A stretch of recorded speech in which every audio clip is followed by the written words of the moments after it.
Cuando te tocaba el último en mi colegio te decían que tocaba a la hora del hambre, Luz. Te ha tocado el hambre, Luz, corre, que eres el último, ¿no? Que estamos ya todos fatal. Bueno, pues toda esta primera parte quería hablaros un poco de dónde he estado yo, qué he hecho yo y por qué esta charla tenía una orientación un poco sesgada. Porque iba a hablar, o vamos a hablar de robótica, y la robótica se puede utilizar clínicamente de forma diferente en función del gross motor de los niños. Un sistema de clasificación que seguro que será conocido para todos. Tiene que ver con qué cosas hace con su función motora grosera. Vamos a tener personas que no tienen capacidad de control de sostén cefálico, de control de tronco. Vamos a tener personas que sí que lo tienen, pero no tienen capacidad para hacer bipedestación. Niños que con algunas asistencias pueden hacer bipedestación y trayectos cortos de marcha. Niños que pueden tener dificultades de marcha, pero son independientes. Y algunos que tienen algún defecto en la ejecución, pero que son capaces de hacer casi todo, saltar, correr, etcétera. Este sistema de clasificación que data del 98 nos permite a los fisioterapeutas, a los rehabilitadores, a la gente ordenarnos. Bueno, pues en ese orden establecemos una serie de intervenciones terapéuticas y no son muy distintas en función del gross motor. Por tanto, hablar de robótica para todos cuando hay tanta heterogeneidad, pues es complicado. Pero bueno, vamos a hablar de robótica. Y ahí es la parte en la que yo pues quería hablaros un poco antes de la robótica de la importancia de la medida, no solo de la clasificación, sino que de alguna manera en situaciones clínicas complejas medir, valorar de forma instrumental a los pacientes es una necesidad. Sabéis que yo durante muchos años he desarrollado mi trabajo en el Niño Jesús en un laboratorio de análisis de movimiento, viendo fundamentalmente marcha, pero no exclusivamente marcha. Y que la gran población que he tenido la suerte de atender son niños con parálisis cerebral. Pero hemos visto niños con distintos tipos de problemas. El análisis de movimiento, medir, es fundamental. No hay personalización si no hay medida. De forma que si no queremos salir del sota caballo rey, es necesario que hagamos medidas. Yo no voy a hacer un alegato en favor del análisis de movimiento porque cae por su propio peso. Hay un sistema pediátrico en Madrid, algunos en universidades, hay uno en Toledo, el Virgen del Rocío y anécdotas en el resto del país. Esto cae por su propio peso. Bueno, hablando de la patología o de la parálisis cerebral, pues bueno, pues esto es un pequeño cajón desastre en el que podemos meter un poco a cualquier chaval. Entonces, claro, pues hay muchos problemas a abordar. Pero claro, cuando tú eres fisioterapeuta, pues tienes que ver qué es lo que puedes hacer. Por esa parte del aprendizaje motor, del desarrollo motor, de evitar que aparezcan complicaciones. Y entonces pues yo me voy a centrar en esto. Pero me voy a centrar un poco en qué podemos hacer los fisioterapeutas y voy a echar la vista atrás. Voy a jugar a hacer un poco de regreso al futuro. En el año 85 yo todavía no estaba trabajando, o sea que no soy tan mayor, pero sí que recuerdo la película y me voy a ir un poquito hacia atrás en el tiempo. Cuando yo estaba saliente de la universidad, siempre he sido una persona un tanto inquieta, pues lo primero que hice fue intentar formarme. Ser varón y que te guste la fisioterapia pediátrica es un hándicap en cualquier país, no solo aquí. Normalmente una mujer que trata a niños es un poquito mejor recibida. Y yo era un varón, pues como me ven ustedes. O sea, yo he cambiado muy poco desde los 14 años. Mido y peso lo mismo. Un poco más de barba, un poco más de canas, pero he sido siempre una cosa como que muy vasta, que da miedo. Y entonces, joder, pues era una historia de, pues, tengo vocación hacia esto, pero joder, si me hubieran dado un poquito una cosita más como Marcelo, ¿no? Que es así, a ver si con la dieta me pongo yo, ¿no? Se le ve así como más fit, da menos miedo. O sea, no, pues bueno, pues la historia está en que pues esto es lo que te ha dado la genética o tus padres y tu alimentación, tus descuidos, lo que sea, te ha tocado. Y entonces, pues como te ha tocado, pues... y entonces, pues bueno, pues yo digo, bueno, pues a ver qué es lo que tengo que hacer, formarme, educarme, ¿no? Por lo menos hacer las cosas bien. Y entonces, pues en este esquema, ¿no? Que seguro que es conocido por todos, que tiene que ver con la clasificación internacional de la función, ¿no? Pues eso de las estructuras, las funciones, la participación y la modificación que después hace el equipo de Rosenbaum cuando habla del niño, ¿no? Cuando nosotros hablamos de salud del niño, en lugar de hablar de salud tenemos que hablar de su futuro y en lugar de estructuras tenemos que hablar de funciones, de condición física, de familia, de amigos, de divertirse, en lugar de hablar solo de cosas sociales y tal. A mí el modelo me gusta y decido formarme. Me voy fuera y después, claro, cuando vengo aquí, de repente me encuentro con una nueva barrera, que es que para trabajar con niños no había que enamorarse de una idea de garantizarles el futuro. Había que hacer, bueno, yo le llamo sectas, pero no quiero yo hablar mal de nadie. Había que meterse en un grupo de Bobat, de Boita, de no sé quién, de un grupo. Había que ser de un grupo. Y entonces, claro, yo no quería ser de ningún grupo, porque veía que esto de garantizar el futuro no iba por ahí. Y joder, pues entonces me tuve que volver a ir a escuchar a otra persona. Y entonces esta señora, que está viva, Dayan Damiano, me invita y tal, y nos conocemos, tenemos un tiempo, hago una estancia con ella, y tiene un artículo magistral en el que dice que la fisioterapia tiene que entonar, o los fisioterapeutas tenemos que entonar un nuevo mantra, que es actividad, actividad, actividad. Y utiliza el término mantra porque ella siempre dice que en fisioterapia nos solemos agrupar como sectas, y entonces utiliza el mantra, ¿no? Entonces tenéis que decir actividad, actividad, actividad. Y entonces yo le pregunto, Damián, ¿y qué podemos hacer en España? Y entonces ella me dice, Dracaris, tenéis que quemar aquello. Y le digo, pero joder, no, todavía no me dijo Dracaris porque esto es muy posterior. Me dijo que muchas de las soluciones parten por denunciar aquellas cosas que están objetivamente mal. Y a ello voy. Sabemos qué es lo que dicen las revisiones sistemáticas acerca de los tratamientos para niños con problemas. De forma que también sabemos qué es lo que no debemos hacer. Mi propuesta para aquellas cosas que no deben de hacerse es denunciarlas. Las flores de Bach, la osteopatía craneal, las cámaras hiperbáricas, las fibrotomías percutáneas, la hormona de crecimiento, algunos sistemas conductistas como Telpen-Fay o Doman de Lacato, perdón si alguien los utiliza, son pseudoterapias, pseudociencias que generan muchísimo, muchísimo daño. No hay una situación en la que uno le corte la cabeza a alguien y no genere un problema. ¿Sabes? Porque siempre generas un problema. Los que seáis fans de Juego de Tronos sabéis que cuando le cortas la cabeza a Ned Stark se genera un problema. Pero hay que empezar a quitar estas cosas del medio. Porque es dinero y tiempo invertido. Y entonces no hacemos actividad, que es lo que nos toca hacer. Entonces, bueno, pues una vez que quitamos eso, después podríamos decir que necesita mejorar. Espero que recuerden la gala de los Goyas en las que el presentador, que es un tío fenomenal, un sentido del humor extraordinario, para incluir a la mujer se pone tacones. Hombre, a lo mejor para incluir a la mujer hay que poner a una mujer a presentar, no poner a un tipo con tacones, ¿no? O sea, yo qué sé, como chiste bien, pero... Entonces hay cosas que aunque tengan buena intención, se tienen que mejorar un poquito. Y entonces todas estas escuelas con trajes, los Bobat, los Boita, tienen que hacer las cosas un poquito mejor. Y esto implica no solo hacer y tratar a los pacientes, porque las revisiones sistemáticas nos dicen que los resultados son pobres, sino que tienen que hacer investigación, tienen que invertir en investigación. O sea, no podemos seguir haciendo cosas sin más. ¿Por qué? Porque son buenas, porque no hay otras.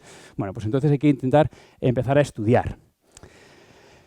Afortunadamente, no nos quedamos sin recursos. En caso de que nosotros le pidamos a aquellos que tienen que documentar que sus prácticas tienen soporte, se lo pidamos.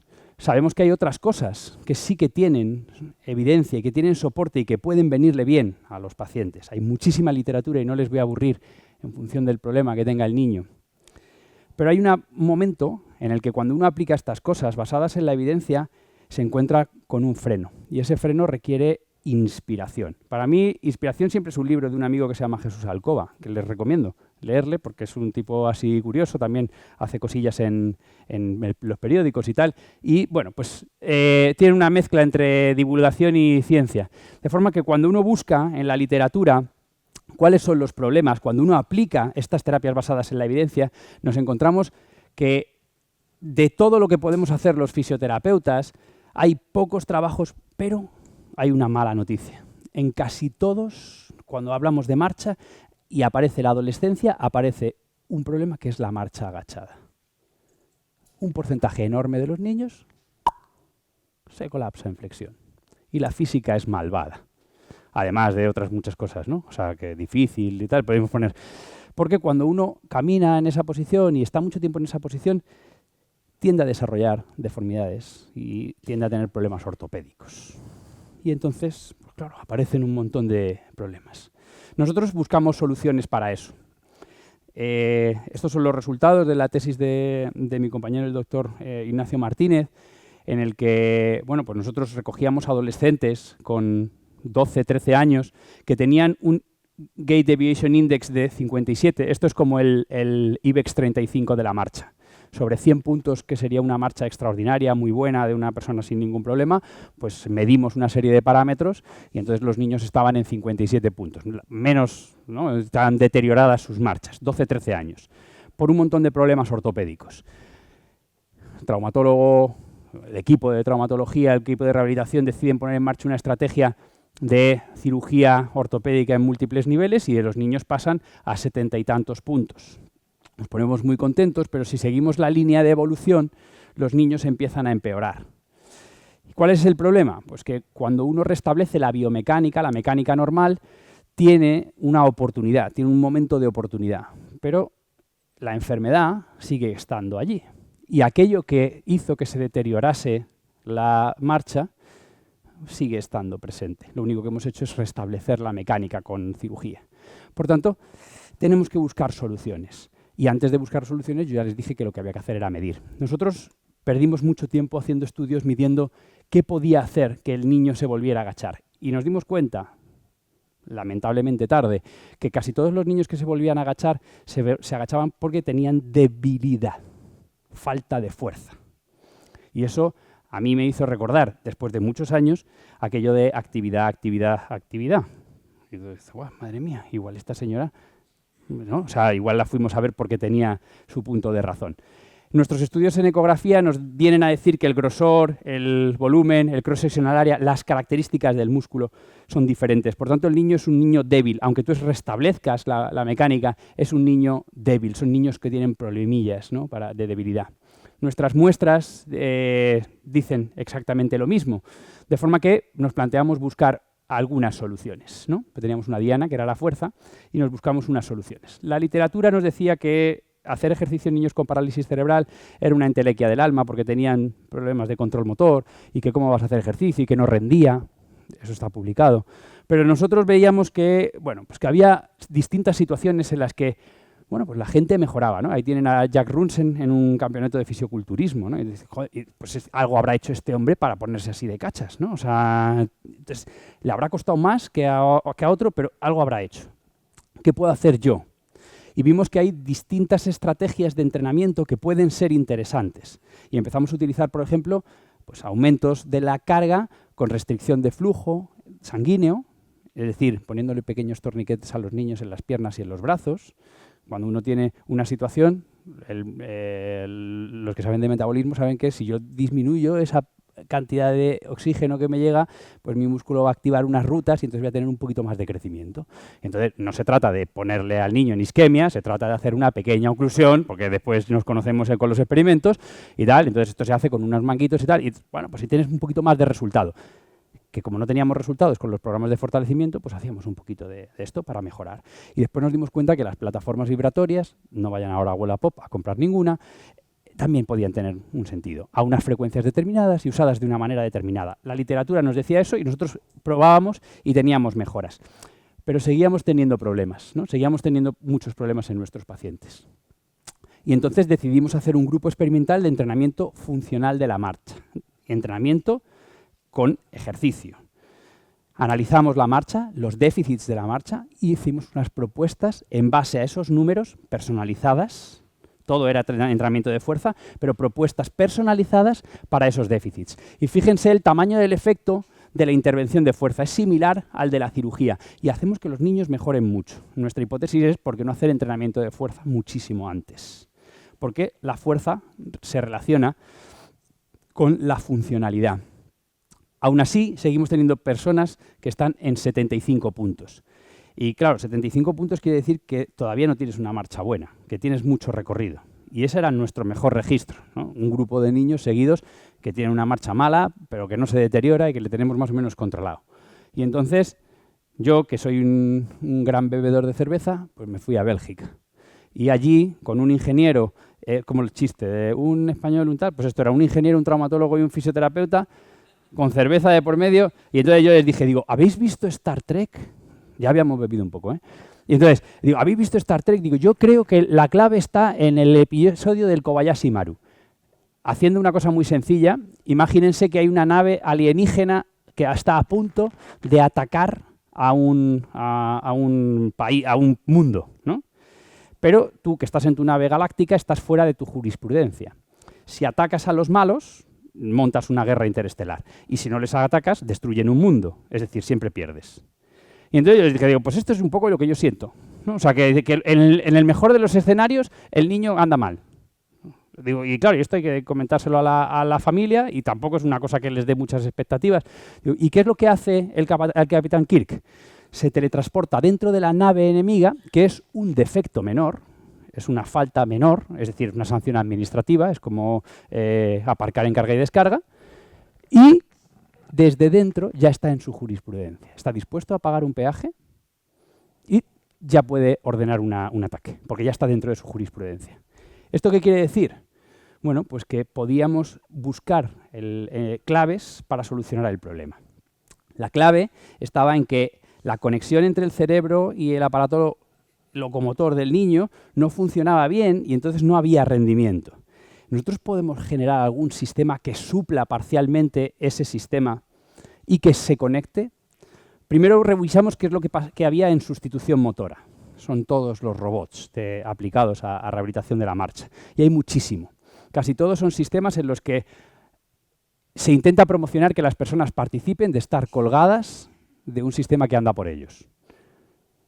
De forma que te quitan el peso y te ponen una historia y tal. Eso, yo entiendo que en la situación en la que esto se genera, Christopher Reeve, después de la lesión medular y tal, ¿no? El Locomat, pues puede tener una motivación, pero tú pon a un niño allí colgado, el primer día bien, ¿no? Al cuarto día, es que eso es solemnemente aburrido. Dice, no, pues es que le pongo poco yo. Venga, coño. O sea, no funcionan. En pediatría van regular ese tipo de sistemas, no van mal, pero no tienen una adherencia importante. Entonces lo que tenemos que ver es que este auge de la robótica tiene una aplicación muy particular en la población a la que nosotros, las bondades no las vamos a contar, que son muchas, ¿no? Pero tiene poco pegada clínica, ¿no? Encontramos mucha literatura que habla de neuroplasticidad, de recuperación motora y tal, pero tenemos poca evidencia clínica, pocos escenarios clínicos en los que se hagan estas cosas. Y además, poca participación de los sujetos. De forma que se nos ocurrió pedir dinero. Aquí todo el mundo pide dinero, ¿no? Entonces nosotros también pedimos al FIS, que deben de ser unos que dan de vez en cuando pasta. Pues le pedimos dinero, nosotros pedimos a Mineco. Y les dijimos, se nos ha ocurrido una cosa fenomenal. Vamos a poner un sistema como los que hacen de tal, pero lo vamos a hacer nosotros. Y vamos a poner un sistema de descarga de peso enganchado a un exoesqueleto. Y además vamos a hacer que esto camine, ¿no? Que vaya. Si el niño tiene resistencia en los motores, le voy a poner unos sensores. Si tiene resistencia en los motores, le voy a decir a este sistema que vaya más lento o que le quite peso, ¿no? Porque al final es una cuestión de si tienes o no tienes fuerza. Pero si tú tienes resistencia, pues yo te ayudo. Y además voy a medir la electromiografía de superficie, que es cómo funciona la médula, midiendo señales periféricas. Entonces yo pues le voy a coger y voy a tomar medidas. Y lo voy a enganchar a un ordenador que le llamábamos Spine, porque somos españoles pero no somos originales, ¿vale? Entonces, como medía electromiografía, pues se llamaba Spine. Y adivinar ahora la electroencefalografía, ¿cómo se llamaba el ordenador? Brain. O sea, entonces lo enganchamos y entonces nosotros dijimos, ahora vamos a comunicar B con S, brain con spine. ¿Y cómo? Pues si el niño tiene desincronización de las áreas premotoras, la terapia se dispara. Si no, la terapia no se dispara. Y entonces generamos un brain-computer interface a partir de lo externo que utilizaba una actividad premotora. Pero para hacer actividad premotora teníamos que poner al niño ante estímulos de realidad virtual. Y entonces, cuando le poníamos en estímulos de realidad virtual, lo que ocurría era lo siguiente. El niño veía un mundo en el que él iba andando y le decíamos que tenía que caminar, y al llegar a un obstáculo le decíamos que pensara en volver a caminar. Y nosotros estábamos midiendo todo el rato. Al principio funcionaba como esto, como un vídeo. Y después era un play, el botón. Gran problema de esto, que muy pocos cumplen con un algoritmo. Pensábamos que íbamos a encontrar una cosa para todos y no. De forma que este proceso hay que hacerlo niño por niño y solo sirve para detonar la terapia. durante la terapia no conseguimos parar nada ni hacer nada, ¿no? Porque ya empieza a haber muchísima actividad. Sí que conseguimos utilizarlo en exteriores, ¿no? Entonces, bueno, pues empezamos a trabajar con esta aproximación top-down, que nos consumía muchísimo tiempo de preparar un algoritmo con un niño, pero estábamos en un proyecto de investigación, es decir, nosotros con hacerlo con 8 o 10 críos íbamos a cumplir nuestro proyecto, lo íbamos a desarrollar y entonces no pasaba nada si el niño estaba ingresado durante 2 semanas para hacer esto y tenemos dinero. Hicimos nuestro algoritmo, le montábamos al niño y caminaban por los pasillos del hospital. ¿Cuál es nuestra sorpresa? Pues nuestra sorpresa es que este tipo de estrategias provocan en solo 20 sesiones, en el momento que funcionas, cambios que no habíamos encontrado con intervenciones muy similares, como por ejemplo mejoras de 10 grados en la cinemática de extensión de cadera. 20 sesiones. Esto en un niño con parálisis cerebral no ocurre. Lo operan y mejora 10 grados. Pero de forma que esto a nosotros nos sorprende poderosamente, ¿no? Acabábamos de encontrar una cosa que parecía que funcionaba. Y bueno, pues vamos a intentar explorar esto, ¿no? Y empezamos a ver sistemas de entrenamiento. Y lo que vimos es que los sistemas de entrenamiento con este tipo de plataformas robóticas cumplen con ¿no? Hicimos varios estudios con niños, ¿no? Con series de casos, y en esas series de casos vimos cuáles son los parámetros que hay que modificar. Lo modificable es la resistencia que ofrece el robot o la asistencia que ofrece el robot, la descarga de peso y la velocidad de ejecución. Es algo súper sencillo. Y con eso se obtienen mejoras en la fuerza y en la funcionalidad del niño. ¿Qué pasa? Pues que nosotros somos un grupo de investigación y después esto hay que nutrirlo, ¿no? De can de mor. Y entonces hay unos agentes comerciales que venden pues que los robots valen, no os voy a decir para qué, para todo.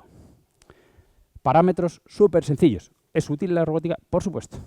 Para mejorar la fuerza y un poquito el control motor. No vale para nada más. No va a cambiar la espasticidad, no va a cambiar nada más. Lo que tenemos claro es que mejoramos la fuerza y el control motor y con ello vamos a tener un impacto sobre la marcha. Es todo lo que podemos hacer. Sesiones muy intensivas, muy cortas en el tiempo. 20 sesiones muy intensivas, si pueden ser 2 veces al día, fenomenal.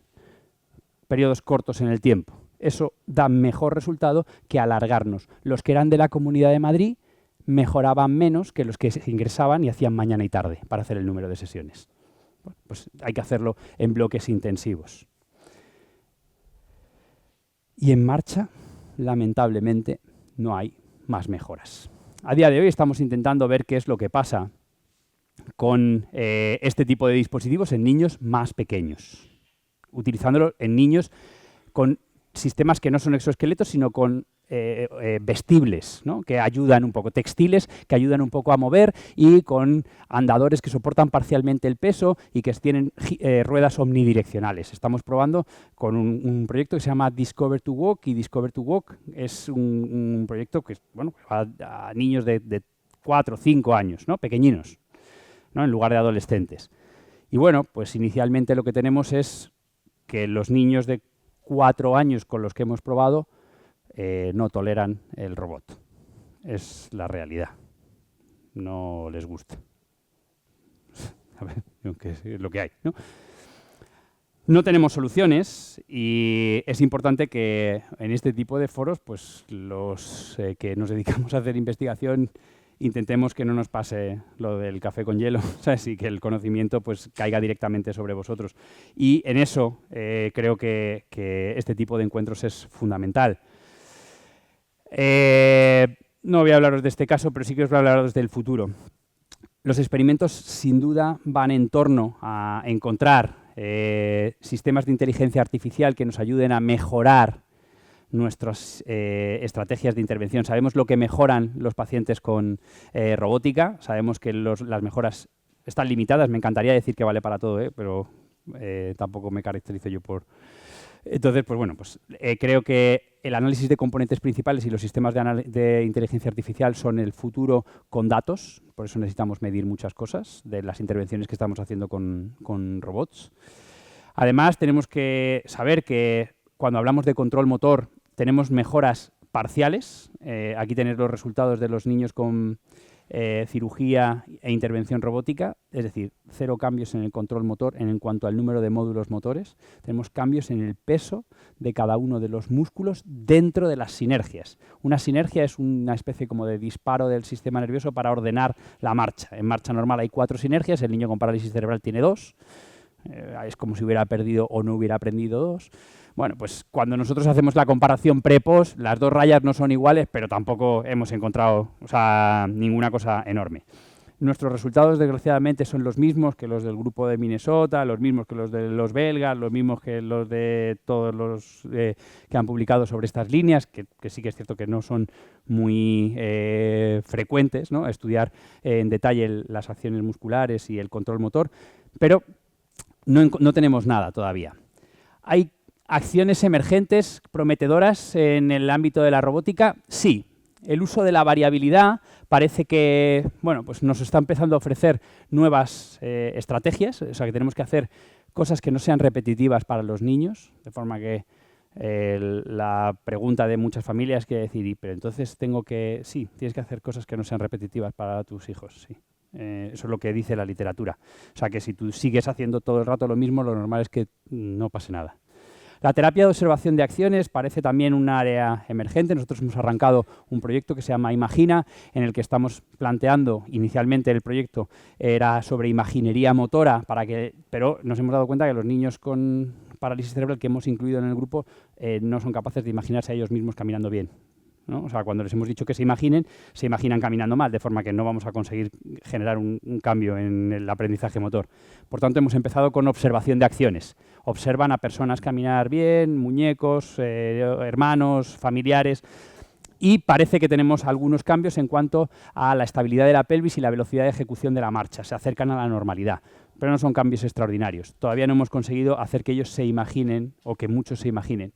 Otra de las cosas que hemos hecho es la unión de realidad virtual, sistemas de realidad virtual, para mejorar la propiocepción con estimulación eléctrica transcraneal. No hemos tenido ninguna complicación, pero sí que es cierto que excluimos una gran cantidad de niños epilépticos para hacer TDCS, de forma que, por una cuestión de seguridad, estoy seguro que no pasaría nada, pero por seguridad es uno de los criterios de exclusión, de forma que el pool de niños que tenemos es muy pequeñino.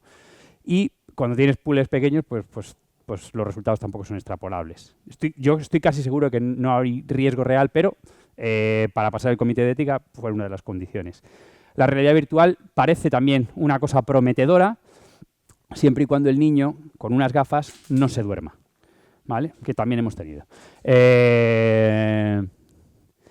Así que, bueno, pues al final de todo, pues creo que necesitamos equipos de personas, de gente, en el que estáis, por supuesto, las familias incluidas, pues que le pongan a esto un poquito de pasión, amor y que se lo pasen bien, pero que hacen falta muchísima más investigación. Y creo que Guerreros Púrpura es parte de esta filosofía.